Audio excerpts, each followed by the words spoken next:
नवरात्रि का प्रथम दिन मां शैलपुत्री की कैसे करें पूजा, जानिए मंत्र और स्तोत्र कथा।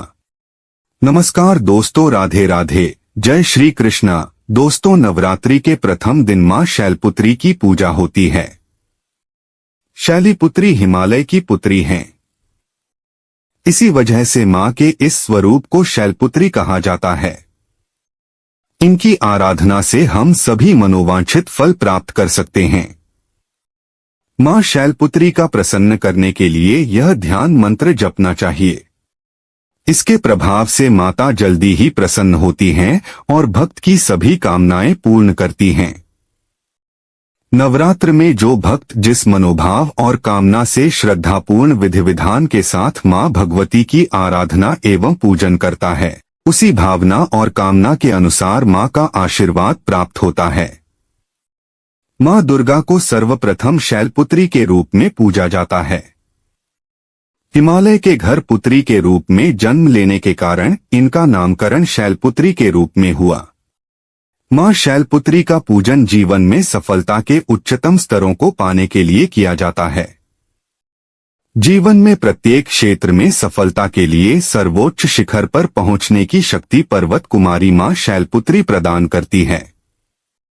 शैल पर्वत की चोटी शिखर को कहते हैं। चेतना का सर्वोच्च शिखर मां शैलपुत्री की आराधना से भक्तों को प्राप्त होता है, जिससे शरीर में स्थित कुंडलिनी शक्ति जागृत होकर रोग शोक रूपी दैत्यों का विनाश करती है। चैत्र नवरात्रि की शुरुआत रविवार 30 मार्च 2025 से हो रही है। 9 दिवसीय नवरात्रि में 9 दिनों तक देवी दुर्गा के अलग अलग रूपों की पूजा करने का महत्व है, जिसे नवदुर्गा कहा जाता है। मां दुर्गा के 9 रूपों में मां शैलपुत्री प्रथम स्वरूप हैं। इसलिए पहले दिन इनकी पूजा करने का विधान है। नवरात्रि के पहले दिन मां शैलपुत्री की पूजा की जाती है। सबसे पहले घट स्थापना किया जाता है और इसके बाद पूजा शुरू की जाती है। बता दें कि 30 मार्च को घट स्थापना के लिए 2 शुभ मुहूर्त रहेंगे, जिसमें आप घट स्थापना कर सकते हैं। पहला मुहूर्त सुबह 6:13 से 10:22 तक रहेगा।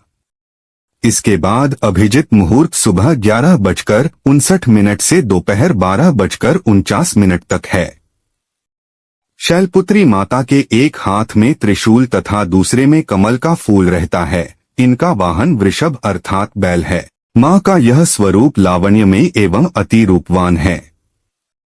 भगवान शंकर की भांति मां के इस स्वरूप का निवास भी पर्वतों पर है।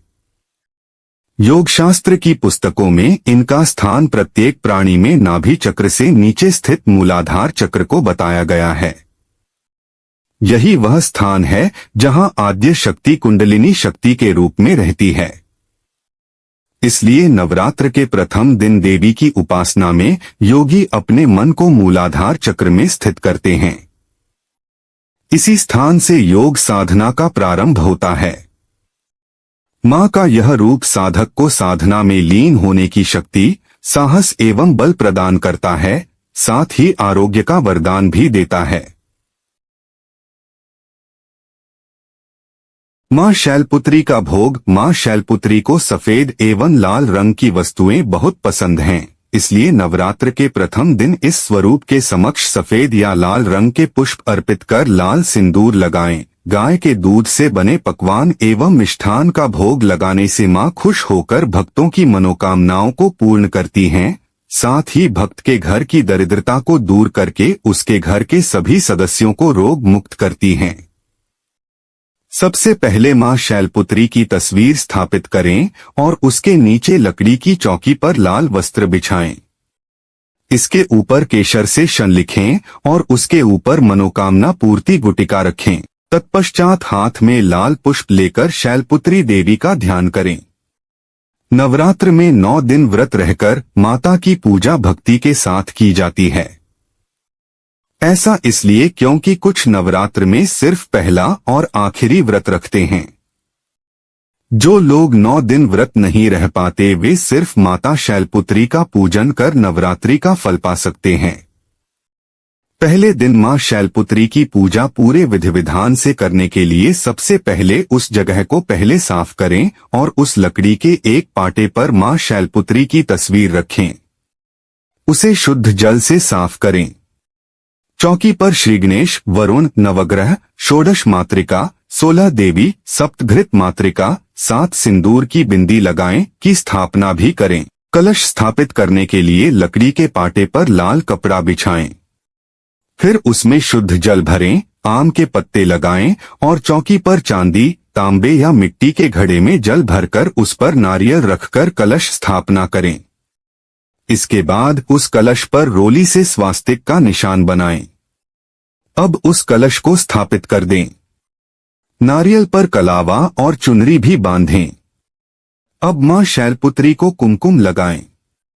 चुनरी उठाएं और घी का दीपक जलाएं।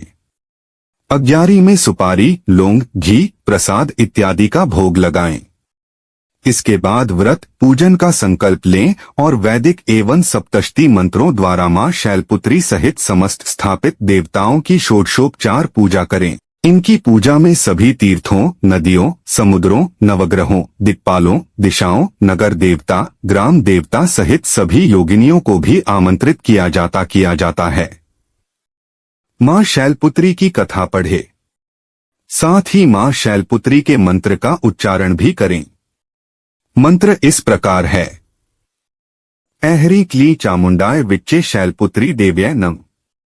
मंत्र के साथ ही हाथ के पुष्प मनोकामना गुटिका एवं मां के तस्वीर के ऊपर छोड़ दें। इसके बाद प्रसाद अर्पित करें तथा मां शैलपुत्री के मंत्र का जाप करें। इस मंत्र का जप कम से कम 108 करें। मंत्र क्षण शैलपुत्री देव्यै नम। मंत्र संख्या पूर्ण होने के बाद मां दुर्गा के चरणों में अपनी मनोकामना व्यक्त करके मां से प्रार्थना करें तथा आरती एवं कीर्तन करें। मंत्र के साथ ही हाथ के पुष्प मनोकामना गुटिका एवं मां के तस्वीर के ऊपर छोड़ दें। इसके बाद भोग अर्पित करें तथा मां शैलपुत्री के मंत्र का जाप करें।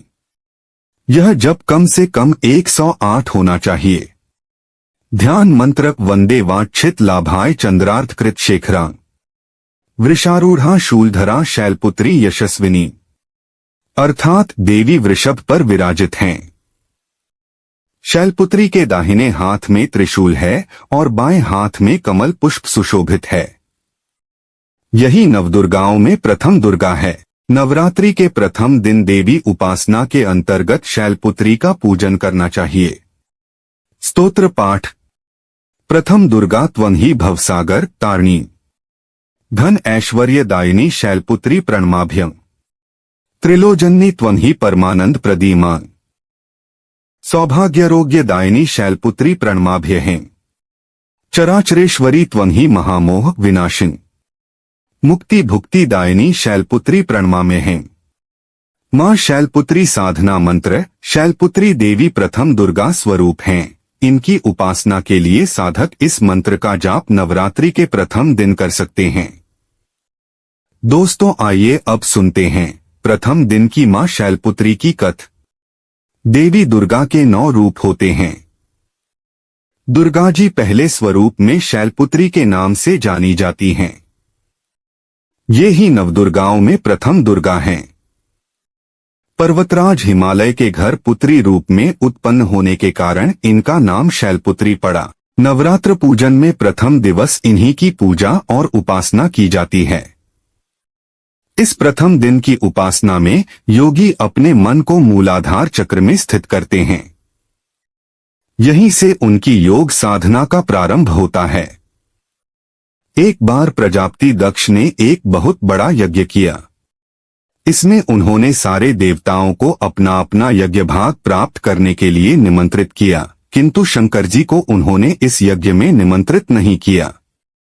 सती ने जब सुना कि उनके पिता एक अत्यंत विशाल यज्ञ का अनुष्ठान कर रहे हैं, तब वहां जाने के लिए उनका मन विकल हो उठा। जब जाने से रोका था, महादेव ने अपनी यह इच्छा उन्होंने शंकर जी को बताई। सारी बातों पर विचार करने के बाद उन्होंने कहा, प्रजापति दक्ष किसी कारणवश हमसे रुष्ट हैं। अपने यज्ञ में उन्होंने सारे देवताओं को निमंत्रित किया है।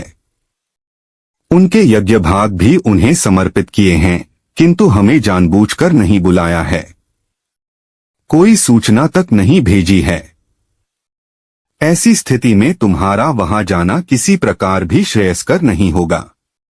शंकर जी के इस उपदेश से सती का प्रबोध नहीं हुआ।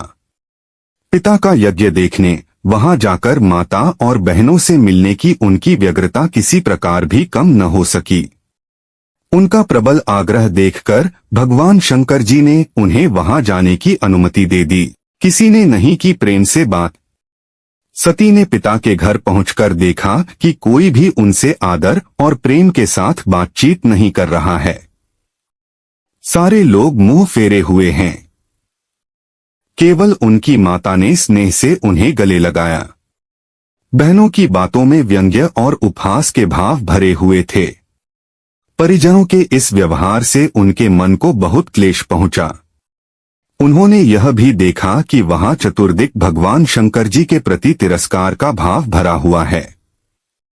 दक्ष ने उनके प्रति कुछ अपमानजनक वचन भी कहे। यह सब देखकर सती का हृदय क्षोभ, ग्लानि और क्रोध से संतप्त हो उठा। उन्होंने सोचा, भगवान शंकर जी की बात न मान, यहाँ आकर मैंने बहुत बड़ी गलती की है, नहीं सहन हुआ अपमान। वे अपने पति भगवान शंकर के इस अपमान को सह न सकीं। उन्होंने अपने उस रूप को तत्क्षण वहीं योगाग्नि द्वारा जलाकर भस्म कर दिया। वज्रपात के समान इस दारुण दुखद घटना को सुनकर शंकर जी ने रुद्र हो अपने गणों को भेजकर दक्ष के उस यज्ञ का पूर्णत विध्वंस करा दिया। सती ने योगाग्नि द्वारा अपने शरीर को भस्म कर अगले जन्म में शैलराज हिमालय की पुत्री के रूप में जन्म लिया। इस बार वे शैलपुत्री नाम से विख्यात हुई। पार्वती, हेमवती भी उन्हीं के नाम हैं। उपनिषद की एक कथा के अनुसार इन्हीं ने हेमवती स्वरूप से देवताओं का गर्वभंजन किया था।